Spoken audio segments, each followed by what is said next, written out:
ಎಲ್ಲರಿಗೂ ನಮಸ್ಕಾರ ರೀ. ಹೆಂಗದಿರಿ? ನಾನು ಶ್ವೇತಾ.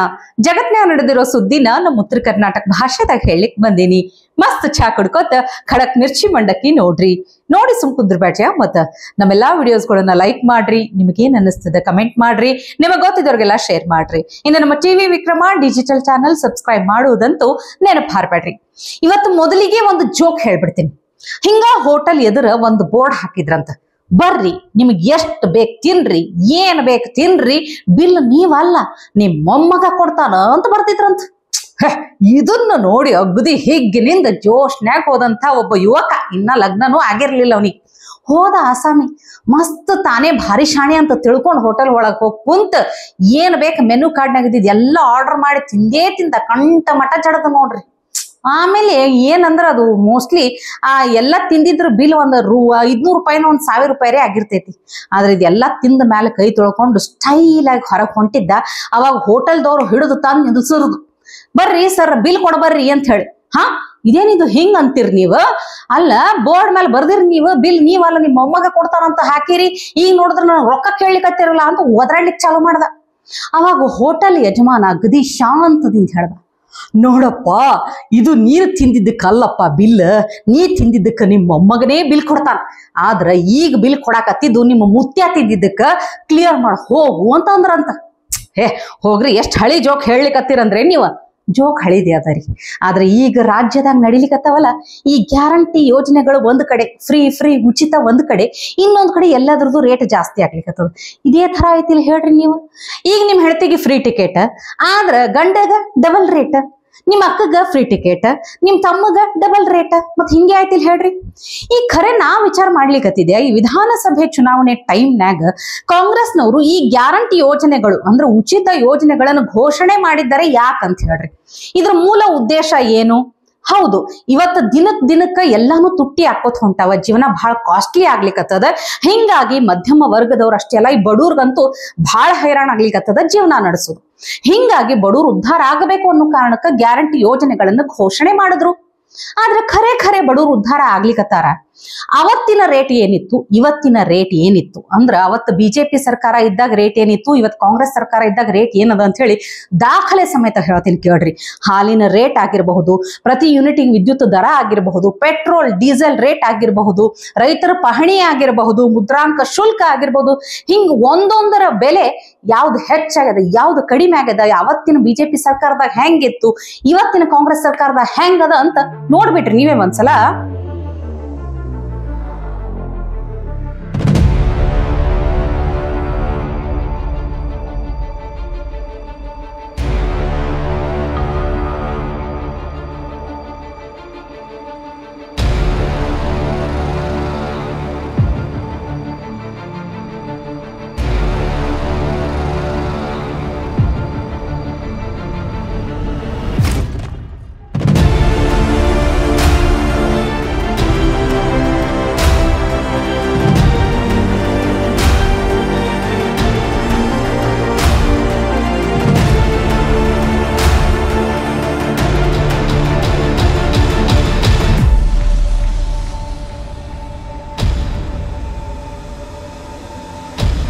ನೋಡಿದ್ರಿಲ್ಲ ಯಾವ್ಯಾವ್ದು ವಸ್ತುಗಳ ಬೆಲೆ ಹೆಂಗ್ ಹೆಚ್ಚಾಕೋತ್ ಹೊಂಟದತ್ ಹೇಳಿ.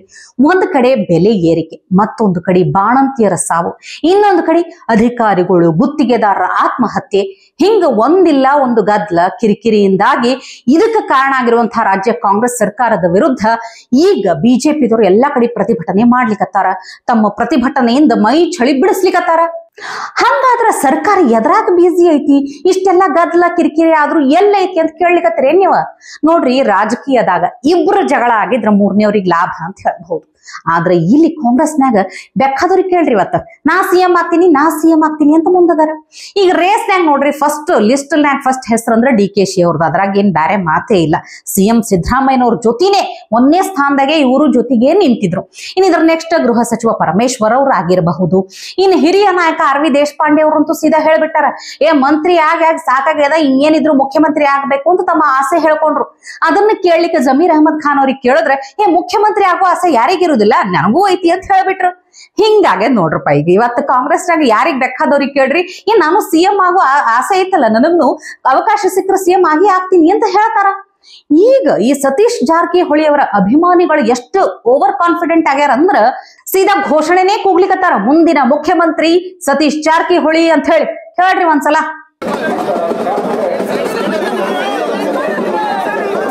ಮುಖ್ಯಮಂತ್ರಿ ಸತೀಶ್ ಅಣ್ಣ ಜಾರಕಿಹೊಳಿ ಅವರಿಗೆ, ಮುಖ್ಯಮಂತ್ರಿ ಸತೀಶ್ ಅಣ್ಣ ಜಾರಕಿಹೊಳಿ ಅವರಿಗೆ, ಮುಖ್ಯಮಂತ್ರಿ ಸತೀಶ್ ಅಣ್ಣ ಜಾರಕಿಹೊಳಿ ಅವರಿಗೆ.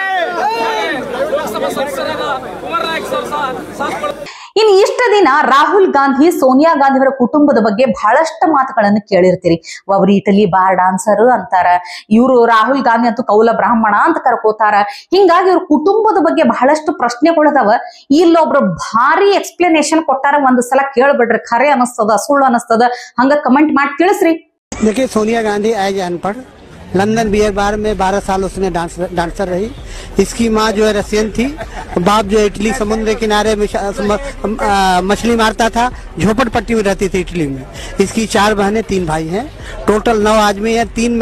3 साल 11 महीने 9 दिन इटली की जेल में भी रही, देशद्रोह के मुकदमे में, ठीक है ना।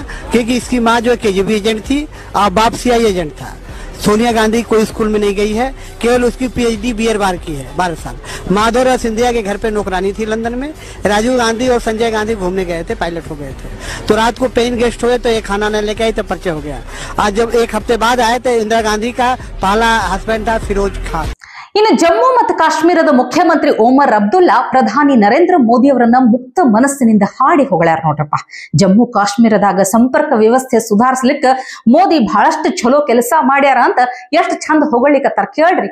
मैं जानता हूं कि हमारे प्रधानमंत्री नरेंद्र मोदी साहब जम्मू कश्मीर को कनेक्टिविटी और ट्रांसपोर्ट के लिहाज से जोड़ने में बहुत ज्यादा इसमें कोशिश कर रहे हैं, चाहे वो रेल के जरिए से हो, जिसका एक बहुत बड़ा सबूत आज ये जम्मू का रेल डिवीजन है, चाहे वो सड़कों के जरिए से हो, जो दिल्ली अमृतसर कटरा एक्सप्रेसवे का काम जो है तेजी से किया जा रहा है, जो जम्मू श्रीनगर हाईवे को 4 लेन मुकम्मल करने में जो तेजी से काम मुकम्मल किया जा रहा है, जो जम्मू कश्मीर को लद्दाख के साथ टनल के जरिए जेड मोड टनल और जोजिला टनल के जरिए, और जो एयरपोर्ट एक्सपेंशन का काम तेजी से हो रहा है। जम्मू पे तो काम शुरू हो चुका है, उम्मीद की जा रही है कि श्रीनगर पे भी काम जल्दी से शुरू होगा। इन सब चीजों का यही फायदा हमें होगा कि जम्मू कश्मीर की कनेक्टिविटी और ट्रांसपोर्ट नेटवर्क जो है उससे जम्मू कश्मीर के लोगों को बाकी मुल्क के साथ जोड़ने में हमें और ज्यादा आसानी होगी, और उम्मीद की जा रही है कि इन सब चीजों पे जो है जल्दी काम मुकम्मल होगा। लेकिन आज के मौके पे मैं अपने तरफ से जम्मू कश्मीर के आवाम के तरफ से माननीय प्रधानमंत्री जनाब नरेंद्र मोदी साहब का दिल की गहराइयों से इस डिवीजन के लिए शुक्रिया करना चाहता हूं और जम्मू कश्मीर के लोगों को मुबारकबाद पेश करना चाहता हूं। ನೋಡ್ರಿ, ಮಾತೆತ್ತಿದ್ರ ಮೋದಿ ವಿರೋಧಿಗಳು ಮೋದಿ ಏನ್ ಮಾಡ್ಯಾರ ಅಂತ ಕೇಳ್ತಾರಲ್ಲ, ಅದೆಲ್ಲದಕ್ಕೂ ಉತ್ತರ ಇದೆ ಅಂತ ಹೇಳ್ತೀನಿ ನೋಡ್ರಪ್ಪ. ಗೊತ್ತಾಯ್ತಿಲ್ಲ? ಇವತ್ತಿಗೆ ಸುದ್ದಿ ಸಾಕಲ್ಲ, ನಾಳೆ ಇಂಥವೇ ಮತ್ತೊಂದಷ್ಟು ಸುದ್ದಿ ತರ್ತೀನಿ. ಚಹಾ ಇಟ್ಕೊಂಡು ಮಿರ್ಚಿ ಮಂಡಕ್ಕಿ ನೋಡ್ಲಿಕ್ಕೆ ಕಾಯ್ಕೊಂಡಿರ್ರಿ. ಟಿವಿ ವಿಕ್ರಮ, ದೇಶ ನಿಮ್ಮ ಕೈಯಲ್ಲಿ. ಈ ಕಾರ್ಯಕ್ರಮ ನಿಮಗೆ ಇಷ್ಟ ಆಗಿದ್ದಲ್ಲಿ ಲೈಕ್, ಶೇರ್ ಹಾಗೂ ಕಮೆಂಟ್ ಮಾಡಿ. ಟಿವಿ ವಿಕ್ರಮದ ಕಾರ್ಯಕ್ರಮಗಳನ್ನು ನಿರಂತರವಾಗಿ ವೀಕ್ಷಿಸಲು ಸಬ್ಸ್ಕ್ರೈಬ್ ಮಾಡಿ, ಬೆಲ್ ಐಕನ್ ಒತ್ತಿ.